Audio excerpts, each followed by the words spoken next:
get to spend a lot of time at the museum. One of my favorite parts is the new Contemporary Art and Design wing. I am constantly moved and inspired by the art, and I see visitors have the same reaction.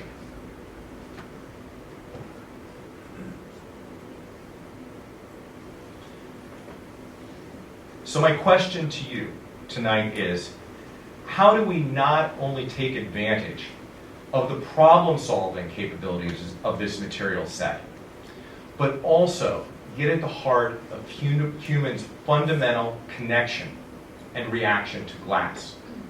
How do we take this technological moment and create a human moment that helps makes the world a more stirring and moving place? I look forward to your thoughts and to your questions, and with that, I'll invite Kara back to the stage.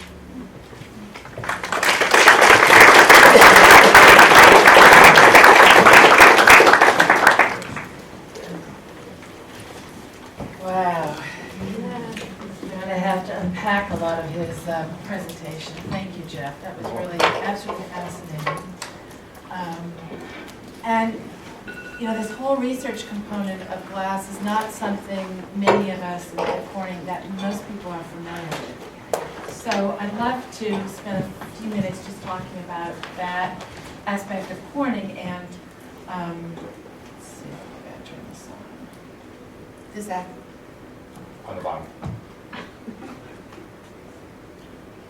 hello? Can you hear me better? Oh, thank you. I can hear myself now. Sorry. So just to say, I'd like to spend the first few moments talking about the research aspect of Corning, which so many people don't know about, and your talk was just so, made me so excited hearing about all the things, and I've got questions about every image that you showed. But how much of the research at Corning ends up in a product? Like what, can you say like what percentage of the research? So we have a balanced portfolio between development projects and research projects. Each year we spend about $800 million on research and development, and an additional $1.3 billion to $1.7 billion on building the capital to actually make the products that we create. About 2/3 of our research and development investment is dedicated toward the development side, and a very high percentage of those make it to market. The third that we spend on research is a balance among new product opportunities for us and new ideas, but there's more risk in those. There's also much lower investment in each one.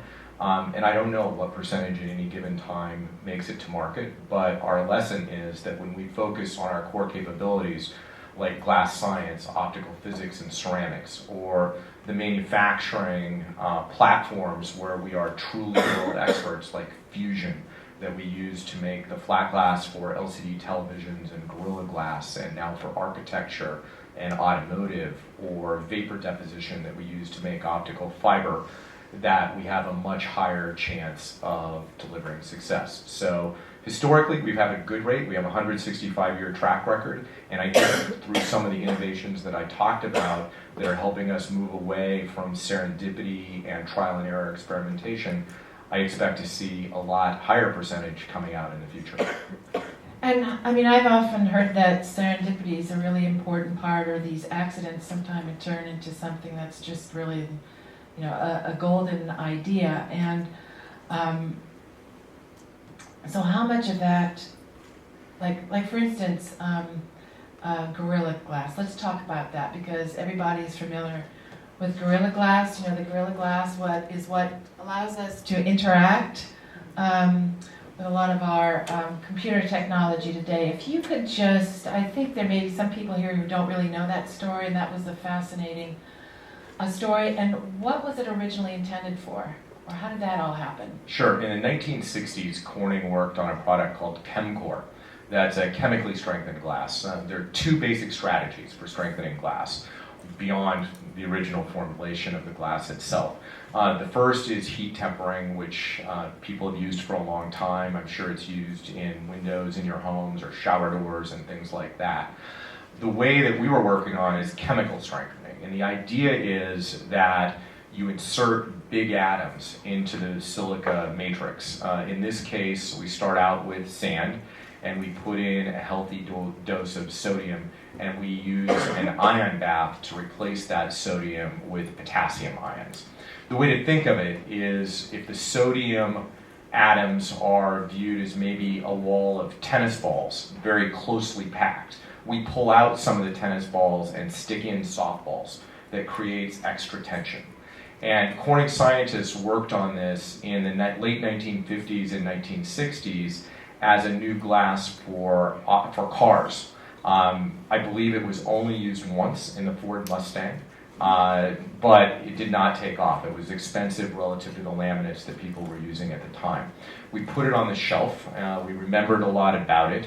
And in the middle 2000s, around 2006, when Apple was thinking about making an iPhone, they wanted a cover that was much more damage resistant than plastic.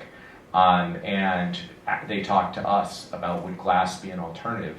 We took this product off the shelf and were able to come up with a product that was used on the original iPhone fairly rapidly. And that's been on the iPhone ever since. And today it covers more than 4.5 billion mobile devices. Unbelievable, absolutely unbelievable. In fact, I think it's so fascinating. I'm going to have to ask you to tell us a little bit more about Gorilla Glass. So when I drop my iPhone and it shatters, and the first iPhone, and I picked it up, I could still interact with it because it didn't, as you said, it didn't really completely shatter and yes. all fall apart. How does that happen? How does it? I mean, so it doesn't all shatter, and I can still interact with it. The glue on the back helps. I'm not so sure it's always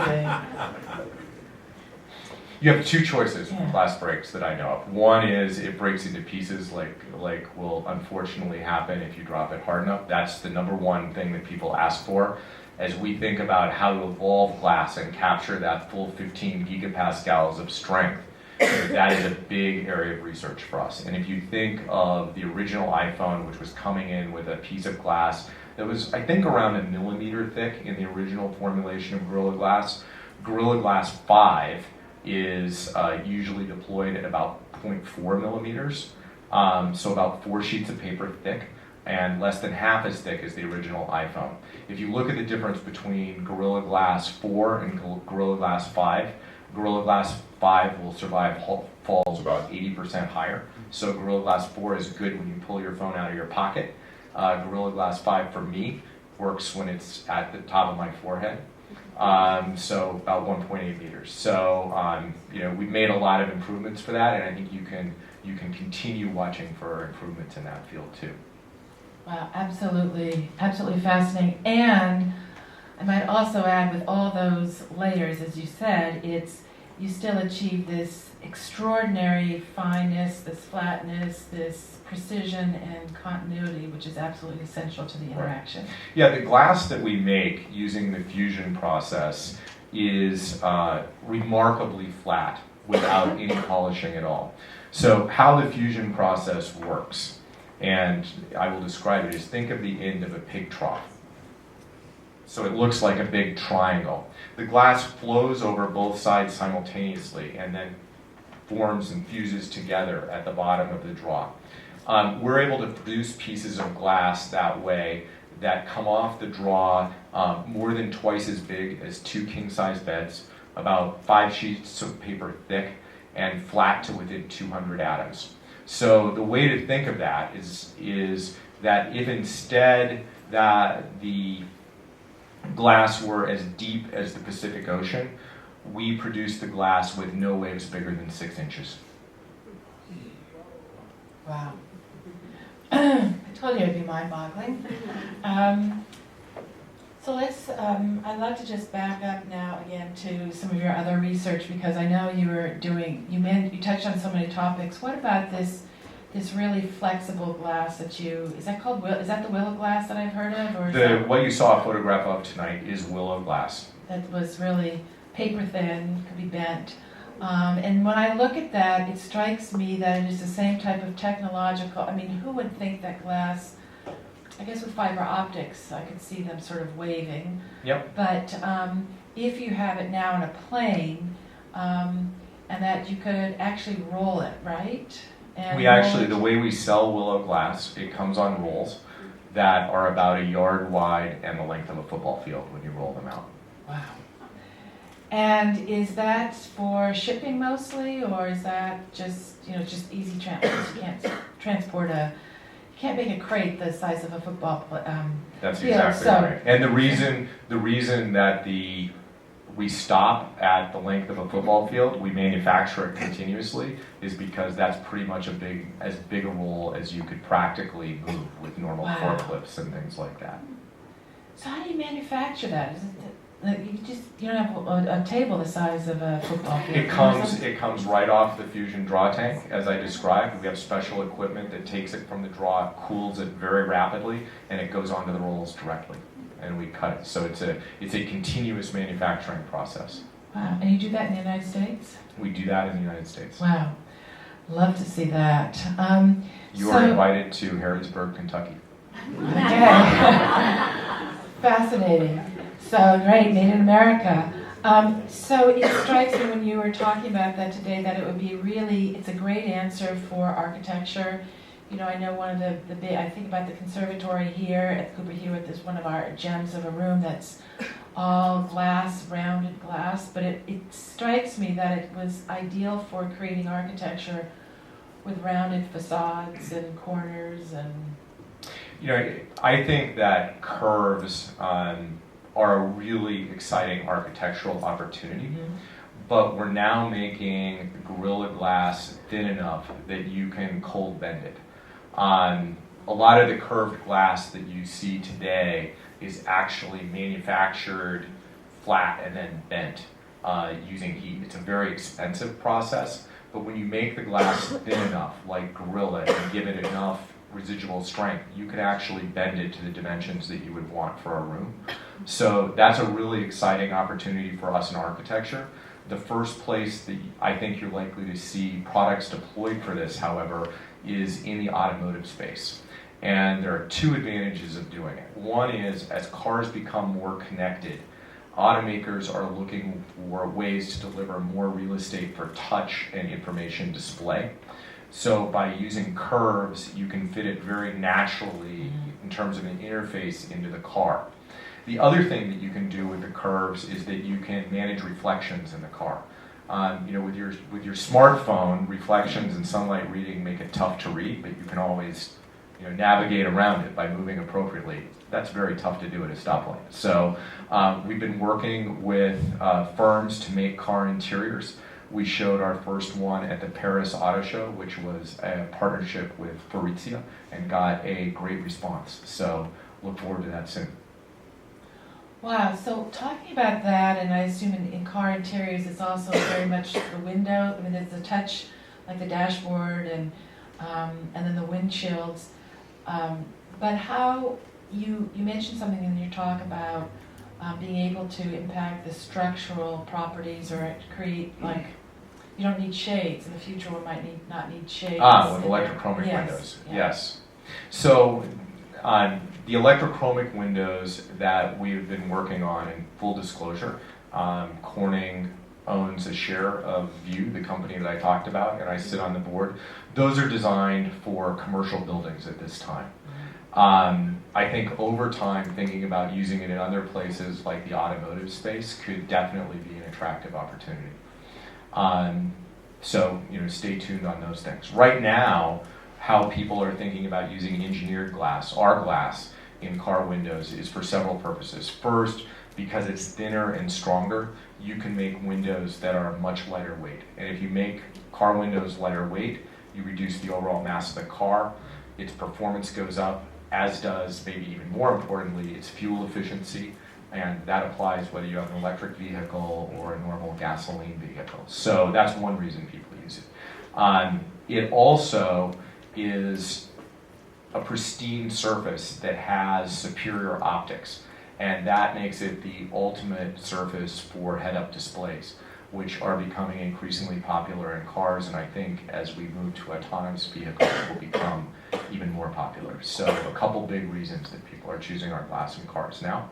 So far we're on 6 cars, and I think that's a nice parallel to the story that Corning scientists in the 60s were working on ChemCore for the automotive market, and it had no traction because people didn't care as much about fuel economy or making a connected car in those days. And times have changed. Fuel economy and connectedness are very important characteristics for auto manufacturers, and now they're moving toward Willow Glass. So it shows how important that exploratory research is, and it's one of the reasons it's really hard to say what our percentage success rate is from our research organization, because it makes a lot of difference what time frame you're talking about.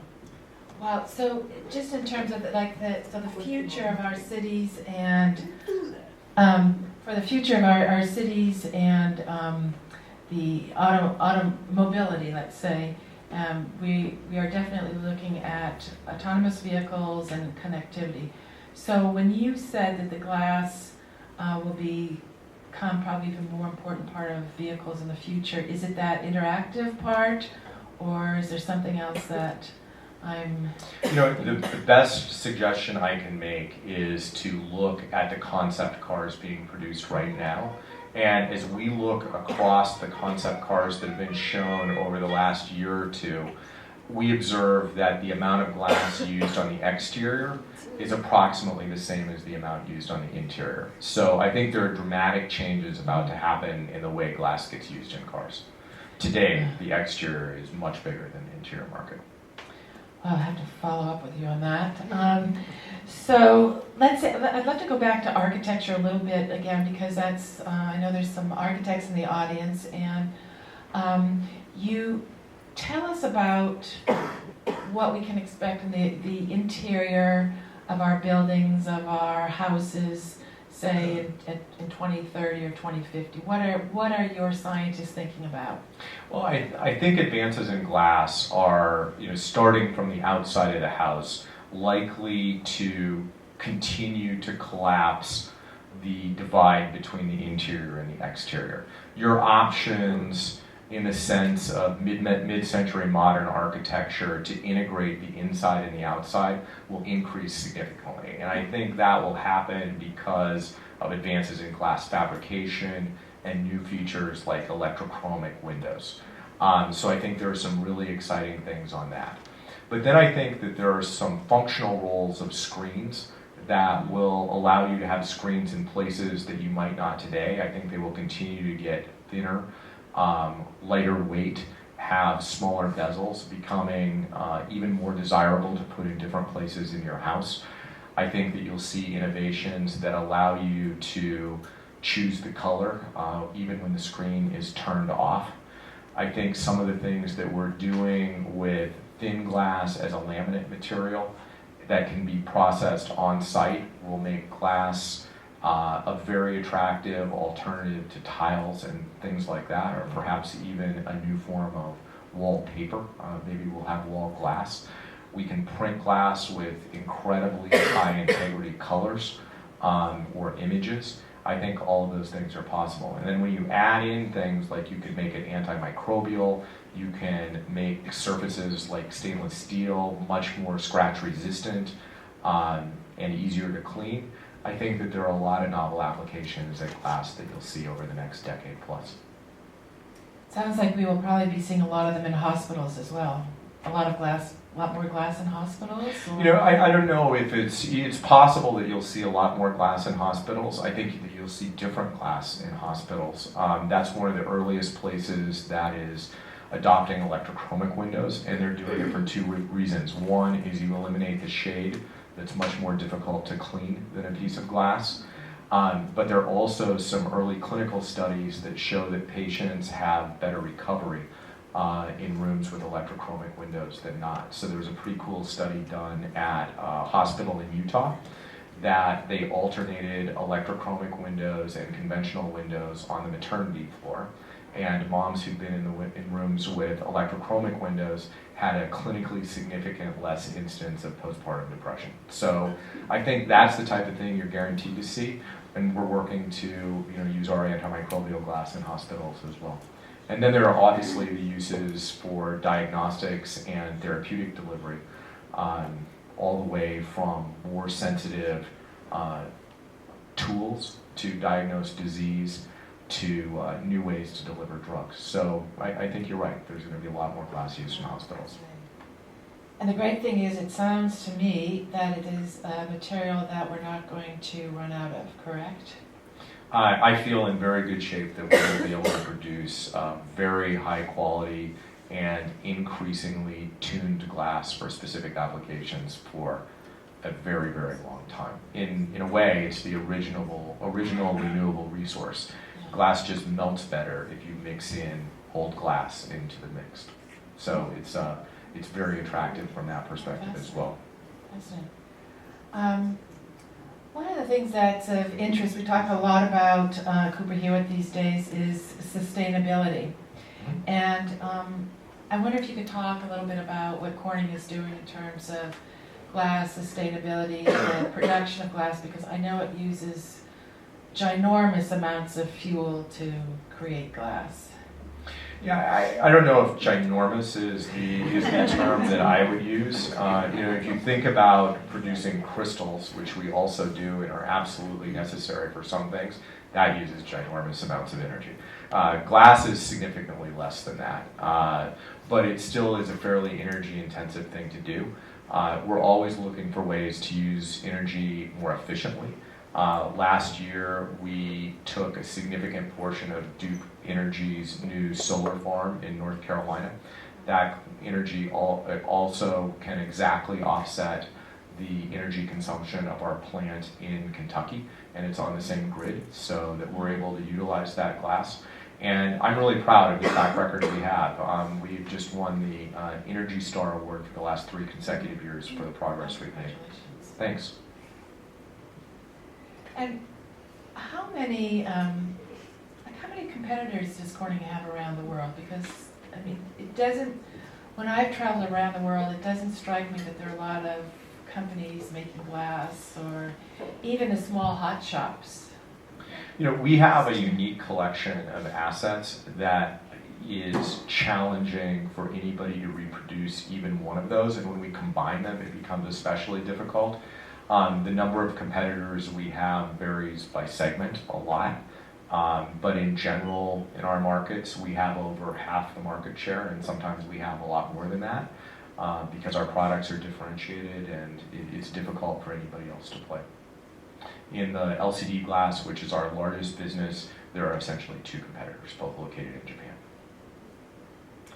And it occurred to me the other day when I was thinking about this, does Corning ever work with the Smithsonian? Because as you know, or you might know, the history, art, and culture units of the Smithsonian are actually a very small percentage of what the overall Smithsonian is. We've got research centers all over the world that use these cutting-edge our telescopes. And do you work with Corning? Are you aware of it? I mean, so certainly some of our materials we're honored to have them in the Smithsonian.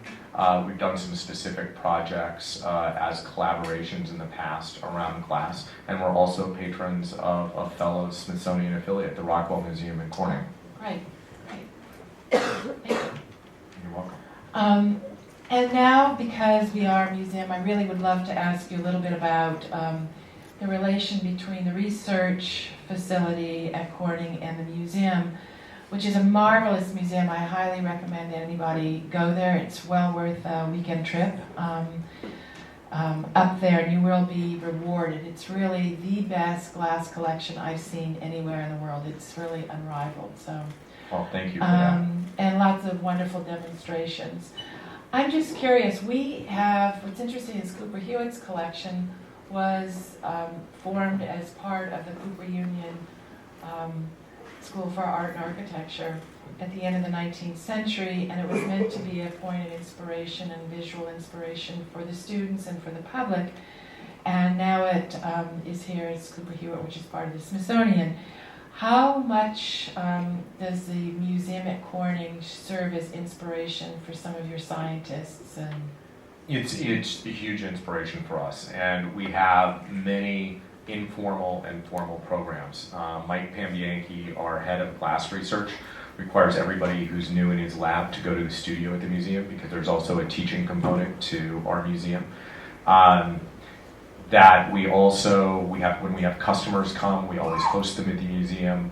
We sponsor artists to be fellows in our research group, and especially artists who come from a different material set and they're finding new inspiration in glass. So for example, Albert Paley, who's best known for metalworking, was our first fellow, and his work on how you combine glass with metal really inspired some new thinking that we had, and there are many other examples of that. Tudzinski, who I saw that the Cooper Hewitt has a piece from on my way in this afternoon, and I showed a piece of hers that's inspiring, is one of our most recent fellows.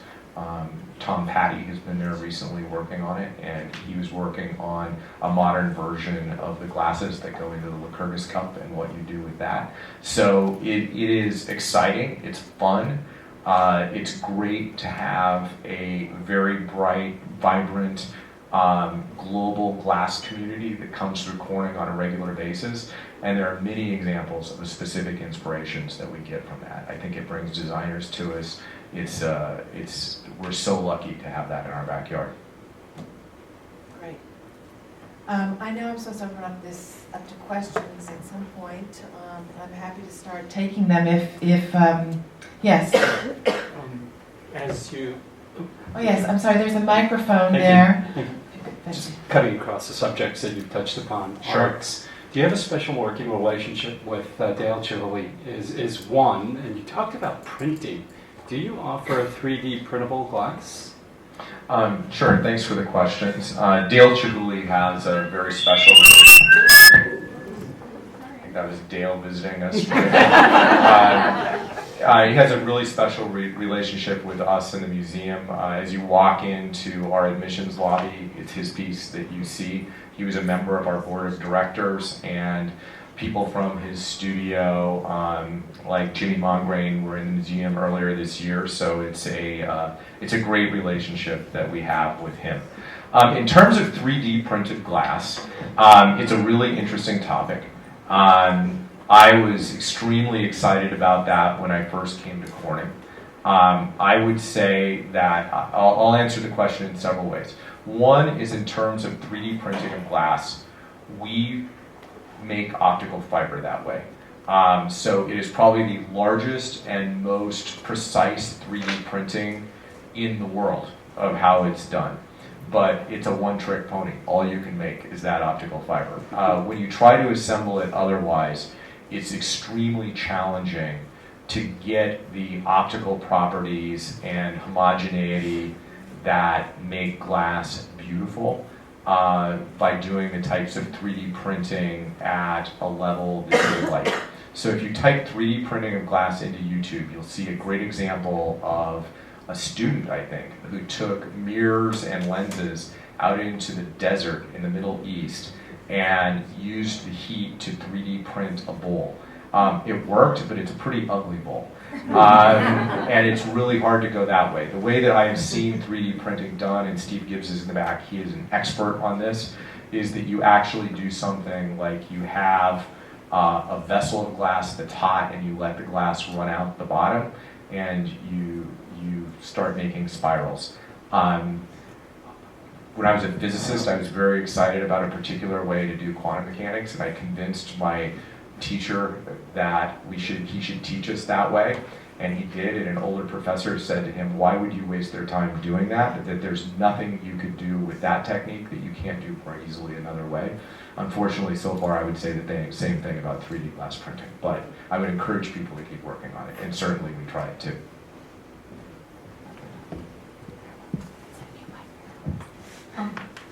Italy and Great Britain are doing research with the bioactive glass 3D printing. For example, they're using it for cartilage replacement. Is any research being done in the United States? Could you comment on that? I don't know about glass used for cartilage replacement, I'm sorry.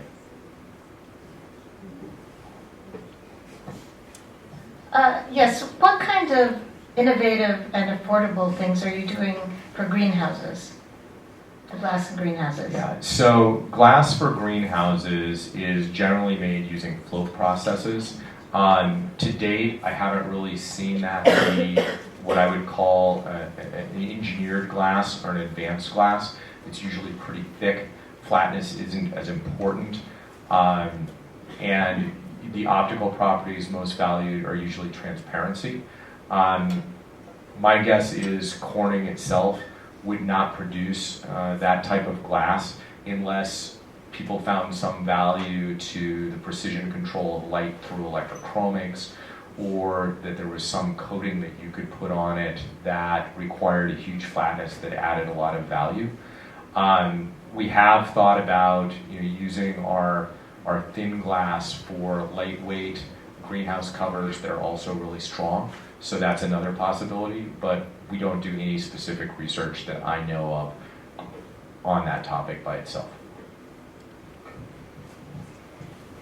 I'm very excited by the Tesla announcement of photovoltaic roof tiles that Yes. are made out of glass. I'd love to hear your involvement in this, maybe none, but what is your thought? Would you be involved in this in the future? Yeah, I can't talk about any specific relationships that we had, so let me just talk about that opportunity in general. The idea is that the materials that can convert the light from the sun into energy are going down in price. So in the old days, when you went from something that was incredibly perfect and expensive and had a high conversion efficiency, maybe there are opportunities to do big area things that are less efficient but still get a lot of energy out and could power things, keep the snow off your roof, all sorts of things like that. What would it take to make that happen? One is you would have to meet the technical requirements of the solar conversion. So in general, you have to seal it perfectly. Hermetic seals keep everything out. Water, air, especially oxygen, to keep that an active material over a long period of time. Glass is great at doing that. You need it to last for a very long time to remain transparent for the lifetime of the roof. Glass relative to polymers, plastics, is extremely effective at doing that. You'd probably need a surface that was very damage resistant, so it would last over time, keep out the elements, continue to let the light through with high efficacy. And then finally, you need the aesthetic properties that, there are a lot of beautiful roofs ranging from copper and other metals to wood shingles. And, is it possible to give somebody the texture in glass that reproduces the aesthetic effect that they want? Absolutely. Can you do that at the same time as you're meeting all the other requirements of a solar cell? Maybe. I think that's an exciting topic of research. That's one that I think is a great transition. Other places people think about using area that's just open for other reasons, or like road tiles. I personally am more excited about starting on a roof because you don't have the requirement that there are cars driving over it with rocks stuck in the tire and things like that. I think it's an easier problem to solve. So, I love the announcement. It's an area of research that I'd be extremely supportive of. Yeah. Hi, I'm an industrial design student at Pratt, and a lot of the time we spend is doing materials research, so trying to figure out how different things interact and how it feels and how we can use it in different ways. But glass tends to provide a pretty big barrier to entry in terms of those types of experiments. So I was wondering if there's like a channel through which we could operate with Corning that would allow us to do this type of thing. Yeah, one channel. So thanks for the question. There's several responses to it. That I think you're right. There are a lot of barriers to doing experiments in glass and altering the material. There's a lot of equipment and specialized expertise. That's one of the reasons for Corning that we really have a whole HR program that is designed that we are your only employer for many people, because there's very little of what we do that you can find in a book. We are thinking about ways to open up to the outside world. Our guest artist program is one of those ways. Our collaborations through the studio at the Corning Museum of Glass is another way. We have an innovation officer, Marty Curran, who's focused on architectural applications of glass, among other things, and he has a team that are looking into new ideas. So I think those are all some of the ways that you can participate, and if you have a great idea, we'd definitely love to consider it. Hi there. It's kind of an extension of his question. It was back Sure. to your question you left to us at the end of your talk was, how do people establish the emotional connection to glass, if I'm paraphrasing that correctly? That it seems that most other materials you have ability to work with and mold and do things with, but glass we always see as a finished product because it's difficult to work with. Are you guys thinking of ways to make that more accessible, or ways that people, a child could think of interacting with glass before it's already finished? I suppose that it depends on the child's age and the parent's risk tolerance. Specialized processing of glass has been a major issue. I think our thin glass is one way to do that. When you make a glass incredibly tough, like Gorilla Glass, it's also incredibly difficult to process afterwards. So you can cut Gorilla Glass, but the tool that we use to do it costs over $1 million for a very specialized laser. And in fact, we were so excited about the tool that we bought the company to do it. It has a lot of applications. So I think there are always going to be some barriers. I think that our challenge is to build an ecosystem that lets people plug in to some kind of interface to our capabilities and get access to those for particular areas. An early step toward doing that is what we've done with our invention called Fibrance. Fibrance is a special kind of optical fiber that instead of keeping the light in, like you want to do for optical communications, you let the light out in a uniform way. And people have thought about using it for everything from task lighting and decorative lighting to safety lighting for runners, to accents in cars, to even perhaps running UV light through it and using it to treat drug-resistant bacteria. I think all of those are great ideas. The way that we chose to commercialize that one and open up the innovations to the world is by creating a new company called Versaloom. And I think you'll see us do more things like that in the future. I know that artists would love to get a hold of our glass.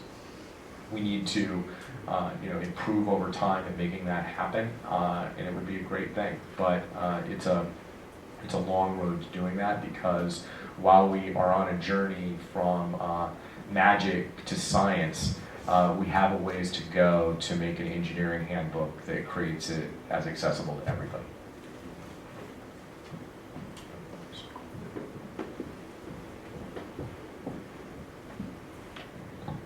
I'd be interested if you could talk a little more about the sustainability aspect of glass in terms of recycling glass on one side, or using, where do you see the biggest opportunity to use glass to create more solar energy or to make windows more efficient?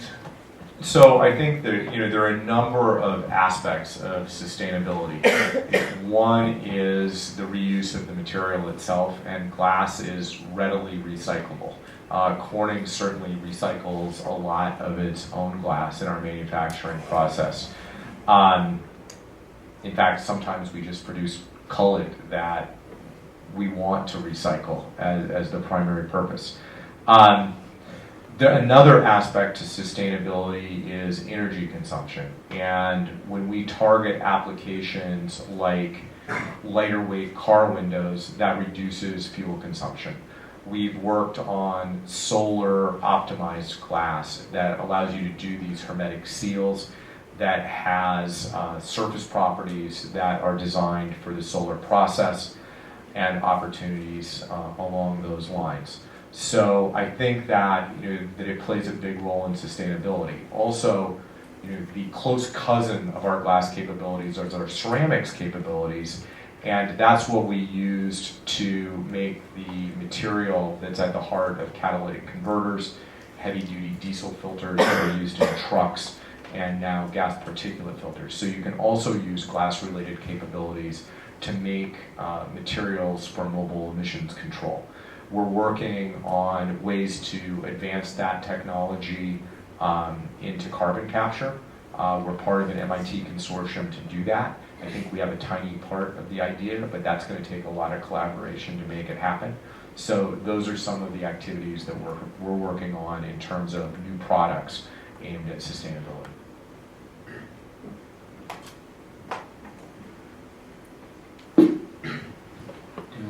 Do OLED TVs use as much glass as LCDs? And do you know what the expectation is for that adoption for OLEDs? So I'll start by, for those of you in the audience who don't know how an LCD television is made, it's kind of a glass sandwich. So there are two pieces of precision glass, and in between there's a transistor layer and then the liquid crystals themselves that actually move in response to a field.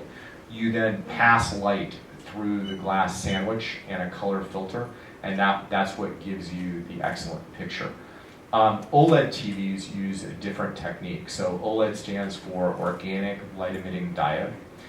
When you pass a current through an OLED, it actually emits light, and that's what produces the light itself. Today, there's only one manufacturer in the world that produces OLED TVs. It's LG in Korea, and they currently use only one piece of glass, and they use a solid material on the back. Whether they can continue doing that and push to the resolutions of new TVs, I think is an open question. So I think that the answer today is it uses one piece of glass and it uses less. The answer going forward is not clear. We have time for just one more question here. So I know you said it's important to get people interested in glass so that people still want to research it. Yes. And I know that several years ago, the museum hired its first curator of science and technology, Marvin Bolt. Yes. And I was wondering what he's doing in the museum to teach the public about the science and technology of glass. Sure. I think Marv's most recent exhibit is on microscopes, and I think it's a great example of showing how science and glass innovations came forward together. I believe it's actually the only time a von Leeuwenhoek microscope has been shown in the US, so I invite you to the Raycal Library adjacent to the studio to check that out.